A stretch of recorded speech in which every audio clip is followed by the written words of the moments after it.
ఓం గం గణపతియే నమః. శ్రోతలకు నమస్కారం. మన ఛానల్కు స్వాగతం.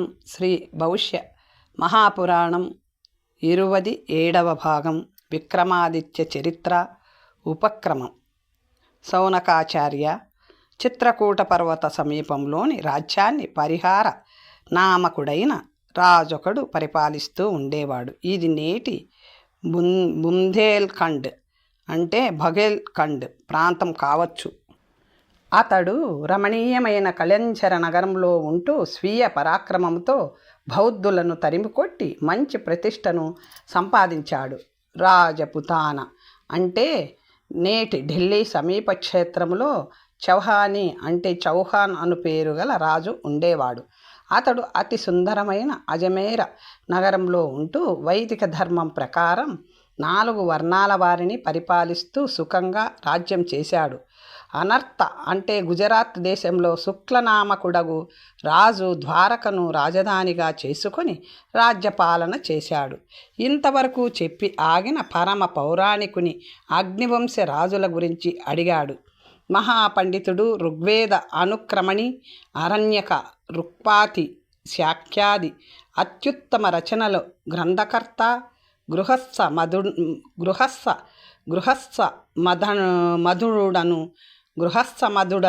అసలు పేరు గల శౌనకాచార్యుడు కొంతకాలం పాటు యోగ నిద్రలో సమాధిగతుడై లేచి ఇలా చెప్పసాగాడు. సూత మహర్షి మహాముని, కలియుగంలో 3710వ ఏట ప్రమరుడను రాజొకడు పరిపాలించాడు. అతనికి మహామధుడను పుత్రుడు జన్మించాడు. తరువాత వరుసగా దేవాపి, దేవదూత, గంధర్వసేన, శంకులను వారలు రాజ్యం చేశారు. శంకుడు 30 సంవత్సరాలు రాజ్యపాలన చేశాక దేవరాజైన ఇంద్రుడు వీరమతియను దేవాంగనను పృథ్వీపైకి పంపించాడు. శంకుడు ఆమెను పరిగ్రహించి ఒక శుభలక్షణుడైన కొడుకుని కన్నాడు. అతడు పుట్టిన సమయంలో ఆ బాలునిపై దేవతలు పుష్పవృష్టి కురిపించి దుందుబులు మ్రోగించారు. సుఖప్రదమైన శీతల మంద వాయువులు వీచాయి. అతనికి గంధర్వసేనుడను పేరు పెట్టారు. అదే సమయంలో ఆ రాజ్యానికి చెందిన శివదృష్టియను పేరుగల బ్రాహ్మణోత్తముడొక ఆయన తపస్సుకై వనానికి పోయి శివుని ఆరాధించి తపించి శివస్వరూపుడైనాడు. 3000 సంవత్సరాల తరువాత కలియుగం వచ్చాక శకులను నశింపచేసి ఆర్యధర్మాన్ని అభివృద్ధి చేయడానికి శంకర భగవానుల ఆజ్ఞను పొంది ఈ శివదృష్టియే పృథ్వీపై గంధర్వసేనుని పుత్రునిగా పుట్టి విక్రమాదిత్యుడను పేర ప్రసిద్ధుడయ్యాడు. ఆయన పుట్టగానే తల్లిదండ్రులకు ఆనందం కలిగించాడు.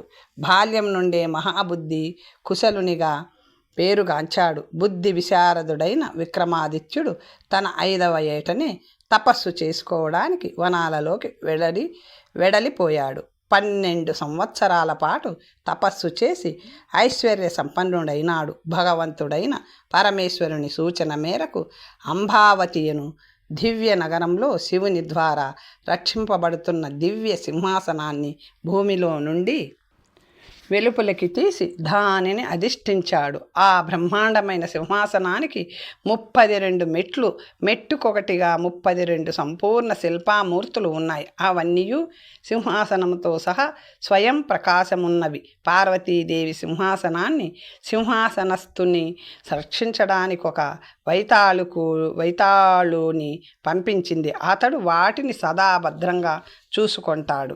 విక్రమాదిత్యుడు మహాకాళేశ్వర క్షేత్రానికి పోయి దేవాదిదేవుడైన పరమేశ్వరునికి పూజలు చేశాడు. ఆ తరువాత అనేక వ్యూహాలతో పరిపూర్ణమైన ధర్మసభనొకదానిని నిర్మించాడు. అందులో వివిధ మణి విభూషితాలైన ధాతు నిర్మిత స్తంభాలను కట్టించాడు. అందులో లతలతో పూలతోనున్న స్థానం మధ్యలో తన దివ్య సింహాసనాన్ని స్థాపితం చేశాడు. వేదాంగ పారంగతులైన ఎందరో బ్రాహ్మణోత్తములను రావించి విధివత్తుగా వారిని పూజించి వారి ద్వారా సకల వైదిక ధర్మాలను నేర్చుకున్నాడు, ఘాతలను తెలుసుకున్నాడు. ఇదే సమయంలో పార్వతీదేవిచే అతని రక్షణకై పంపబడిన శివకింకరుడైన వైతాళుడే బేతాళుడు బ్రాహ్మణ రూపాన్ని ధరించి వచ్చి విజయీభవ అని ఆశీర్వదిస్తూ ఉచితాసనంపై కూర్చున్నాడు. విక్రమాదిత్యుని వందనాలను స్వీకరించి ఇలా అన్నాడు: మహారాజా, మీకు వినాలనే కోరిక ఉంటే నేను ఇతిహాస పరిపూర్ణమైన ఒక రోచకాఖ్యాన్ని వినిపిస్తాను, మీరు వినాలి. అత్యంత ప్రసిద్ధ దానపరునిగా, పరోపకారిగా, సర్వాంగీణ సదాచారవంతుడైన మహారాజుగా విక్రమాదిత్యుడు భారతదేశంలో సాటిలేని సత్కీర్తిని సాధించాడు. స్కాంధాది పురాణాలలో బృహత్కథ ద్వాత్రిశంశ పుత్తానిక సింహాసన బత్తీసి కథా సరిస్థాగరం పురుష పరిచ్ఛాది గ్రంథాలలో ఈయన చరిత్ర వర్ణింపబడింది. క్రైమ్ బ్రిడ్జ్ హిస్టరీ 2వ భాగంలో కూడా ఈయన చరిత్ర ఉటంకించబడింది. విక్రమాదిత్యులొకరి కంటే ఎక్కువే ఉన్న రణి స్మిత్, రిఫిమ్స్టన్ వంటి చరిత్రకారులు ప్రతిపాదించారు. కానీ మన పురాణంలోని విక్రమాదిత్యుడు ఉజ్జయినికి రాజు కాళిదాసాది నవరత్నాలను పోషించాడు. ఈయన తరువాత భోజుని నుండి అక్బర్ దాకా ఈయన ప్రభావంతోనే తమ సభల్లో నవరత్నాలను పోషించే ప్రయత్నం చేశారు. స్వామి సేవక పరస్పర బంధం, రూపసేన వీర వరుల కథ. భారతదేశంలో ప్రాచీన కాలం నుండి వైతాళ పంచవింశతిక లేదా వైతాళ పచ్చీసి అనబడు కథలు విక్రమ బేతాళ సంవాద రూపంలో అత్యంత ప్రసిద్ధాలు. వీటికి మూలం భవిష్య పురాణమే అనిపిస్తుంది. స్త్రీ పురుషుల మనోద్రేకాలకు ఎక్కువ ప్రాధాన్యమిచ్చినట్లు కనిపించినప్పటికీ ఈ కథలను వ్యవహార దృష్టితో చూస్తే నీతి కథలుగానే పరిగణించబడతాయి. అందుచేత వీటిలో కొన్ని కథలు ఇక్కడ ఇవ్వబడుతున్నాయి. సూత మహర్షి ఇలా చెప్పసాగాడు: మునులారా, రుద్రకింకరుడొక్క మారు శంకర భగవానులను మనసారా ధ్యానించి రాజుతో ఇలా చెప్పసాగాడు: మహారాజా, ముందుగా ఒక మనోహరమైన కథను వినండి. ప్రాచీన కాలంలో అన్ని అదృష్ట భాగ్యాలు అబ్బిన నగరం ఒకటి ఉండేది. దాని పేరు వర్ధమానపురి. అక్కడ రూపసేనుడను మహాత్ముడు రాజుగా ఉండేవాడు. అతని రాణి విద్వన్మాల పరమ పతివ్రత. ఒకరోజు ఈ ధర్మాత్ముని దర్బారుకు ఒక క్షత్రియ వీరుడు తన భార్య, పుత్రుడు, పుత్రికలతో సహా వచ్చాడు. అతని పేరు వీరవరుడు. తనకేదైనా పనిని ఇప్పించమని మాత్రమే అడిగాడు. అయినా ఆ మాట తీరు, వినయము, కనులలో కనిపించు ధర్మశీలత రాజుని ఎక్కడో చల్లగా తాకినట్లు కావడంతో అతనిని తన సింహద్వార రక్షకునిగా నియమిస్తూ వేతనం మాత్రం చాలా ఎక్కువగా రోజుకు 1000 సువర్ణ ముద్రలుగా ప్రకటించాడు. రాజు మనసులో ఏముందో మరి, ఆయన తన గుప్తచరులను ఈ వీరవరుడు ఇంత సొమ్మును ఎలా ఖర్చు పెడుతున్నాడో కనుక్కోమని పంపించాడు. వారు వచ్చి చెప్పగానే రాజు తన అంచనా తప్పలేదని ఆనందంగా తల పంకించాడు. ఎందుకంటే వీరవరుడు పరమ ధర్మపరుడు.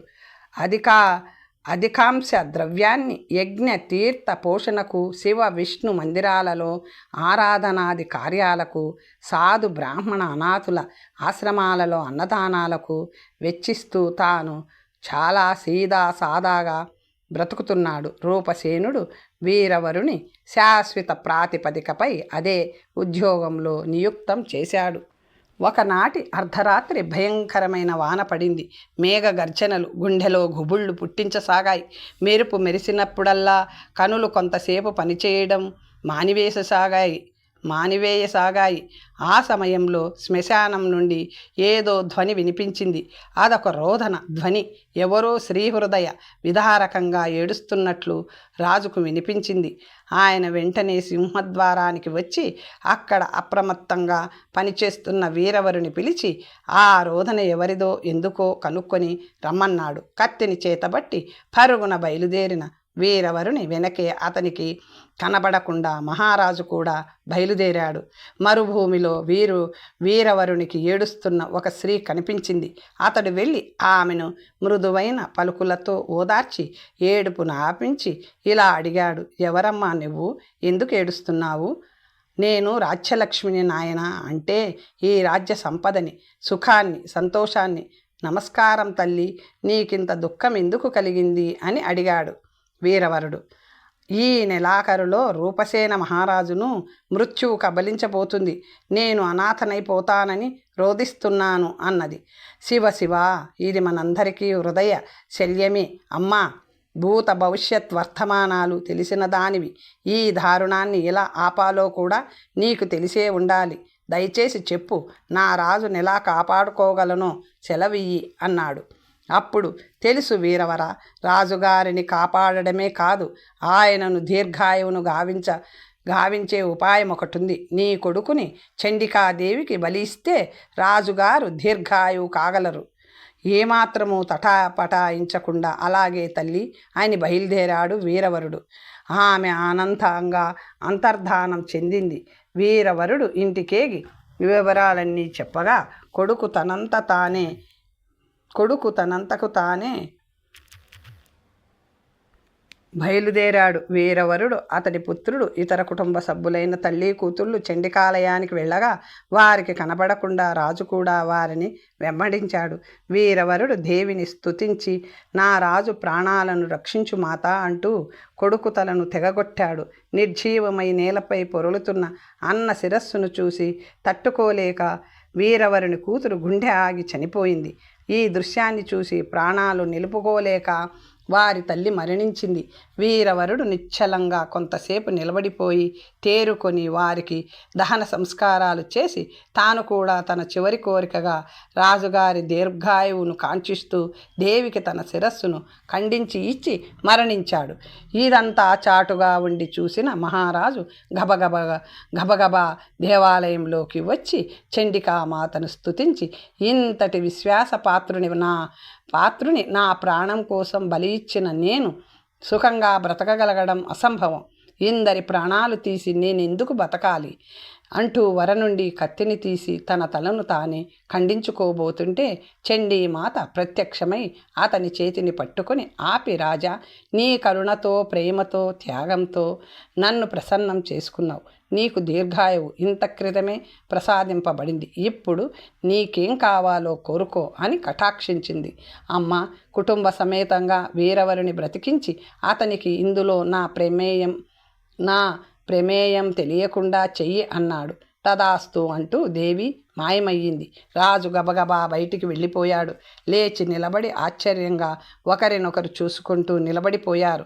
వీరవరుడు, అతని కుటుంబము చివరికి తమ ఈ పునర్జన్మ దేవి ప్రసాదమేనని సమాధానపడి కుటుంబాన్ని ఇంటిలో దించి సింహద్వారం వద్దకు పోయాడు వీరవరుడు. తరువాత మహారాజు వీరవరుని పిలిపించి రాత్రి రోధించిన స్త్రీ సంగతి ఏమిటని అడిగాడు. వీరవరుడు అదేం పెద్ద విషయమేం కాదు అన్నట్టుగా చాలా తేలికగా అదెవరో అసంతృప్త ఆత్మ ప్రభు శ్రీరూపం ధరించి ఏడుస్తుంది, నన్ను చూడగానే అదృశ్యమై పోయింది అనేశాడు.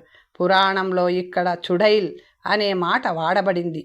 అంటే పిశాచి లేదా దుష్టశ్రీ అని అర్థం. రాజ్యంలో అందరికీ తల్లిలాంటిదైన రాజ్యలక్ష్మిని వీరవరుడులా అని ఉండండనిపిస్తుంది. రాజుకు ఏమనాలో తోచలేదు. తన ప్రాణాన్ని రక్షించి స్వంత ప్రాణాన్ని తృణప్రాయంగా త్యాజించిన వ్యక్తి తన వద్ద ఆ విషయాన్ని చెప్పుకోకపోవడం అరుదు. వీరవరుని స్వామి భక్తిని, ధీరతను చూసి అత్యంత ప్రసన్నుడైన మహారాజు తన కూతుర్ని వీరవరుని కొడుకునకిచ్చి పెళ్లి చేశాడు. వీరవరుని తన సేవకునిగా కాక ప్రియమిత్రునిగా ప్రకటించాడు. ఇంతవరకు చెప్పి కాస్త ఆగి బేతాళుడు విక్రమాదిత్యుని ఇలా అడిగాడు, మహారాజా, ఈ కథలోని ముఖ్య పాత్రలు ఇరువురు కూడా ఒకరి కోసం ఒకరు ప్రాణత్యాగానికి వెనుదీయలేదు. ఇద్దరిలో ఎవరిది అధిక త్యాగము, స్నేహము? స్థూల దృష్టికి ఇద్దరూ సమాన స్థాయిలోనున్న ఆదర్శ పురుషులే, అద్భుత కర్తవ్య పరాయణులే. అయినా కూడా రాజుగారి వ్యక్తిత్వమే అధిక త్యాగ స్నేహాలమయం అనిపిస్తుంది. ఎందుకంటే వీరవరుడు రాజసేవకుడు, అతని సేవకి ప్రతిఫలం లభిస్తుంది. రాజు ప్రాణాన్ని రక్షించడం అతని ధర్మం. దీని తరువాతనే ఇక ఏ ధర్మమైన రాజుకి వీరవరుని రక్షించవలసిన ధర్మం లేదు. అయినా అతడు ఒక సామాన్య సేవకుని కోసం తన ప్రాణాలని త్యాగం చేయడానికి పూనుకోవడం గొప్ప విషయం. కాబట్టి రాజుగారి స్నేహ త్యాగాలే అధిక స్థాయికి చెందినవి అని చెప్పాడు రాజు. బ్రాహ్మణపుత్రి మహాదేవి కథ. మరొక కథ అందుకున్నాడు బేతాళుడు. మహారాజా, ఒకప్పుడు ఉజ్జయినిని మహాబలుడనే చంద్రవంశపు రాజు పాలిస్తూ ఉండేవాడు. అతడు అత్యంత బుద్ధిమంతుడు, వేదాది శాస్త్రజ్ఞాత. అతని కొలువులో హరిదాసు అను పేరు గల బ్రాహ్మణుడు ఉండేవాడు. ఆయన మహాపండితుడు, వ్యవహార జ్ఞాని, రాజుగారి ప్రత్యేక దూత, అంటే నేటి విదేశాంగ మంత్రి స్థాయి కావచ్చు. అతని పత్ని భక్తిమాల, పేరుకు తగినట్లే భక్తురాలు, పతివ్రత. వీరి ముద్దుల కూతురు మహాదేవి. ఆమె అన్ని విద్యలలోనూ పారంగతురాలు, కమలములు వంటి కన్నులతో గొప్ప కళగా ఉండేది. అత్యంత రూపవతి, సద్గుణవతి కూడా. ఆమె ఒకనాడు తన తండ్రిని ఇలా కోరుకుంది: నాన్న, నాకంటే అన్ని విధాలా అధికమైన సద్గుణములు గలవాణికి నన్నిచ్చి పెళ్లి చెయ్యండి అని. అప్పటికేదో సంబంధాన్ని ఆలోచిస్తూ ఉన్న హరిదాసు సంతోషంగా అంగీకరించాడు. ఒకనాడు మహారాజు తన వద్దకు హరిదాసుని పిలిపించుకొని, హరి, నీవు వెంటనే తైలంగ్ దేశానికి పోయి అక్కడి పాలకులు మా మామగారునైన హరిశ్చంద్రుల వారి వద్దకు పోయి వారి క్షేమ సమాచారాలను కనుక్కొని శీఘ్రమే నా వద్దకు రావాలి అని ఆజ్ఞాపించాడు. మహాపండితుడైన హరిదాసుని హరిశ్చంద్రుడు బ్రహ్మాండంగా గౌరవించి కుశల సమాచారాలు ఇచ్చిపుచ్చుకున్న మీదట ఆయనను ఇలా అడిగాడు: స్వామి, మీకంటే పండితులు, విద్వాన్మనులు నాకు కనబడలేదు. నాకు ఒక విషయం చెప్పండి. ఈ లోకంలోకి కలి ప్రవేశించినట్లు ఎలా తెలుస్తుంది? మహారాజా, కలి ఆగమనం జరగగానే ముందుగా లోకంలో వేద ప్రతిపాదితములైన ఆచారాలు, మర్యాదలు నశిస్తాయి. వేదోక్త ధర్మం విపరీతంగా అసంగతంగా తోస్తుంది. అంటే వేద నిరాధరణ కనిపించిందంటే కలి వచ్చి దిగబడినట్లే. వాడితోనే వాడికిష్టులైన మ్లేచ్ఛ గణాలు కూడా దిగుమతి అవుతారు. కలికి ప్రియ మిత్రము అధర్మము. ఈ అధర్మమే ఆయుధంగా వాడు దేవతలను అవమానపరచగలిగిన నాడు కలియుగం ప్రవేశిస్తుంది. నృపాల, కలికి పరమ మిత్రుడు పాపము లేదా పాపి. ఈ పాపి పత్ని మృష అనగా అసత్యం, వీరి పుత్రుడు దుఃఖం, వీని పత్ని దుర్గతి. కలియుగంలో అన్ని గృహాల్లోనూ ఈ దుర్గతిని పొందే ప్రయత్నాలే జరుగుతుంటాయి. రాజులందరూ క్రోధానికి, బ్రాహ్మణులంతా కామానికి దాసులైపోతారు. ధనిక వర్గం లోభానికి వశీభూతులు కాగా శూద్రులకు అధికారాలు ప్రాప్తిస్తుంటాయి. స్త్రీలు సిగ్గును వదిలేస్తారు.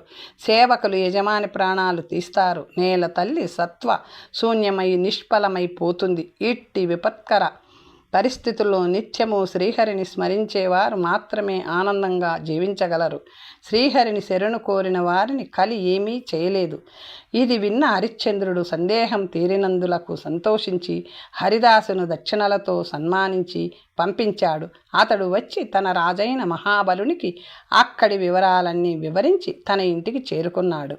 అప్పుడు బుద్ధి కోవిదుడను సార్థక నామధేయుడైన బ్రాహ్మణుడొకడు హరిదాసు గారింటికి వచ్చి తన వైదిక విద్యలను ఆయన వద్ద ప్రదర్శించాడు. తన మంత్రశక్తితో దేవిని ఆరాధించి జపించి అప్పటికప్పుడు అక్కడికక్కడ ఆశ్చర్యజనకమైన శీఘ్రగామి అయిన ఒక విమానాన్ని సృష్టించి హరిదాసుకు చూపించాడు. ఇంకా చాలా చేశాడు. అతని విద్యకి ముగ్ధుడైన హరిదాసు తన పుత్రిక మహాదేవిని అతనికిచ్చి పెళ్లి చేద్దామనుకున్నాడు. హరిదాసు పుత్రుడు ముకుందుడు సరిగా ఆ రోజే విద్యను పూర్తి చేసుకొని స్నాతకుడై సంతుష్టుడై తన గురువుగారిని గురుదక్షిణగా ఏమి సమర్పించుకోమంటారు అని మిక్కిలి వినయ సంపన్నతతో అడిగాడు.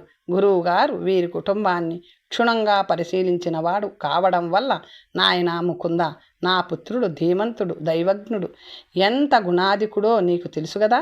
నాకేమీ వద్దు, కానీ నీ సోదరి మహాదేవిని నా ఇంటి కోడల్ని చెయ్యి అని కోరాడు. సంతోషంగా అంగీకరించి ముకుందుడు ఇంటికి బయలుదేరాడు. ఇక్కడ హరిదాస పత్ని భక్తిమాల ద్రోణుని ప్రశిష్యుడైన వామనుడను విప్ర యువకుని సర్వ విద్యలను శబ్దవేది శాస్త్ర విద్యలతో సహా తిలకించి ముగ్ధురాలైపోయి ఆ బ్రాహ్మణునికి తన కూతురునిచ్చి వివాహం చేద్దామని నిశ్చయించుకుంది. ఒకరిని సంప్రదించకుండా మహాదేవిని వరులకు వాగ్దానం చేసిన ఈ ముగ్గురు పెళ్ళికొడుకులను తమ ఇంటికి ఆహ్వానించడం కూడా మరొకరికి తెలియకుండానే ఒకే రోజుకి చేశారు. ముగ్గురు గుణవంతులైన బ్రాహ్మణ యువకులు హరిదాసుని కన్యను పరిగ్రహించడానికి ఒకే సమయానికి విచ్చేశారు. కానీ అదే సమయానికి అలా ఆకాశంలో పోతున్న రాక్షసుడొకడు మహాదేవి అందాన్ని చూసి మోహితుడై ఆమెను ఎత్తుకుపోయి ఎక్కడో వింధ్య పర్వతాలపైకి విడిది చేశాడు. ఈ వార్త వినగానే వరులు ముగ్గురు తాత్కాలికంగా దిగ్భ్రమ చెంది మ్రాన్పడిపోయి వెంటనే తేరుకొని కన్యను రక్షించి తేవడానికి ఉపక్రమించారు. గురుపుత్రుడు ధీమంత నామకుడనైన దైవజ్ఞుడు దివ్య దృష్టితో చూసి ఆమె వింధ్య పర్వతాలలో ఎక్కడ బంధింపబడిందో అక్కడికి ఏ దారంట వెళ్ళాలో చెప్పాడు. వెంటనే బుద్ధి కోవిదుడును పేరుగల యువకుడు తానింతకు మున్ను హరిదాసుకు చూపించిన విమానాన్ని మరలా సృష్టించి అందులో ఇతర వరులనిద్దరినీ తోడ్కొని పోయాడు. అక్కడ తన శబ్దవేది బాణం ద్వారా రాక్షసుని మాయను పటాపంచలు చేసి మూడవ యువకుడైన వామనుడు రాక్షసుని సంహరించాడు. తర్వాత ముగ్గురు వరులు ఒకే వధువు అదే విమానంలో ప్రయాణించి హరిదాసుని ఇంటికి వచ్చారు. ఇంతవరకు చెప్పి కాస్త ఆగి ఇలా అడిగాడు బేతాళుడు. మహారాజా, ఈ ముగ్గురిలో ఏ ఒక్కరూ లేకపోయినా మహాదేవి మరలా రావడం జరిగేది కాదు కదా? అలాగని మరోలా చేయలేరు కదా? ఒకరికే ఆమెను కట్టబెట్టాలి కదా? మీరు ధర్మం చెప్పండి. మహాదేవిని ఎవరికిచ్చి పెళ్లి చేయాలి? పండితోత్తమ, కన్యను పురుషులు 3 విధాలుగా రక్షిస్తారు. పైలోకం నుండి ఈ లోకంలోకి తెచ్చే వాడు తండ్రి, ఆయనతో సమానంగా ఆమెను పోషించేవాడు అన్న, అవసరమైతే ప్రాణాలకైనా తెగించి ఆమె ప్రాణాలను కాపాడేవాడు భర్త. గురుపుత్రుడైన జ్యోతిశాస్త్ర విద్వాంసుడు మహాదేవికి తండ్రి అవుతాడు. తాను రాక్షస సంహారం చేయలేనని తెలిసినా ఏదో దారిని వెతికి ఆమె వద్దకు పోయి నైతిక ధైర్యాన్నిచ్చి బుద్ధి కోవిదుడు ఆమెకు అన్న వంటివాడు. ఇంకా రాక్షస సంహారం చేసి ఆమెను కాపాడుకున్న వీర బ్రాహ్మణ యువకుడైన వామనునికి ఆమెను పత్నిగా పరిగ్రహించే హక్కు ఉంది అని వివేచనాత్మకంగా చెప్పాడు విక్రముడు. సమాన వర్ణంలో వివాహబంధ ఔచిత్యం అను త్రిలోక సుందరి కథ. మహారాజు గారికి మరో కథను వినిపిస్తానంటూ చెప్పసాగాడు బేతాళుడు. మహారాజా, చంపాపురి భాగల్పూర్ అని ఒకప్పుడు మంచి బలవంతుడు ధనుర్విద్యలో దిట్టయగు చెంపకేశ మహారాజు పాలిస్తూ ఉండేవాడు. అతని కూతురు త్రిలోక సుందరి, పేరుకు తగినట్టే గొప్ప అందగత్తె, చంద్ర సమానమైన ముఖము, లేడి కన్నుల వంటి కన్నులు, కోకిల గొంతు వంటి గొంతు, ఇలా కావ్య నాయక లక్షణాలన్నీ ఆమెలో ఉన్నాయి. రాజామెకు స్వయంవరాన్ని చాటించాడు. ఆమెను చేపట్టే ఆశతో భూలోకంలోని రాజులే కాక దివి నుండి దేవతలు కూడా దిగివచ్చారు. అన్నీ ఆలోచించి చూడగా ఓ నలుగురు ప్రథమ శ్రేణిలో నిలిచారు. ఆ నలుగురిలో ఒకడు ఇలా చెప్పాడు. ఆర్య, నా పేరు ఇంద్రదత్తుడు. నేను సకల వేదార్థ సార విదుడను, సర్వశాస్త్ర కుశలుడను, అఖిల విద్యా పారంగతుడను, రూపవంతుడను కూడా. కాబట్టి నీ కుమార్తెకు నేనే తగిన వరుడను. ఇంకొకడు ఇలా అన్నాడు. మహారాజా, నా పేరు ధర్మదత్తుడు. నేను ధనుర్విద్య కుశలుడను, అన్ని సమర శిక్షణలోనూ ఆరితేరిన వాడను, రూపసిని కూడా. కాబట్టి మీ దుహితకు తగిన వరుడను. మరొకడు ఇలా విన్నవించాడు. నరపాల, నా పేరు ధనపాలుడు. ధన ధాన్య విస్తారక ప్రజ్ఞ నా సొత్తు. నేను అన్ని ప్రాణుల భాషలు తెలిసిన వాడను, గుణవంతుడిని, రూపవంతుడిని కూడా. కాబట్టి రాకుమారికి తగిన వరుడను. వేరొకడిలా వచించాడు. భూమీశ, నా పేరు కళావిధుడు. పేరుకు తగినట్టే సకల కళా విశారదుడను. నా ఉద్యోగంలో రోజుకి 5 రత్నాలను సంపాదిస్తాను. వాటిలో ఒకటి పుణ్యానికి, ఇంకొకటి హోమానికి, మరొకటి ఆత్మకి, వేరొకటి పత్నికి. పోగా మిగిలిన దాన్ని భోజనానికి ఖర్చు చేస్తాను. గుణవంతుడను స్ఫురద్రూపిణి కాబట్టి త్రిలోక సుందరికి నేనే తగిన వరుడను. నలుగురి అర్హతలను విన్న మహారాజుకి నలుగురు అర్హులేననిపించింది. ఎటూ తేల్చలేక త్రిలోక సుందరి వైపు చూశాడు. ఆమె సిగ్గుతోనున్నట్లుగా తల వంచుకున్నదే కానీ ఏమీ మాట్లాడలేదు. మూలంతో ఈ కథకు అంతం చెప్పబడలేదు. రాజగురువు వివేచనాపూర్వకంగా ప్రవచించి నలుగురిలో ఒకడిని ప్రకటించాడంటే బాగుంటుంది.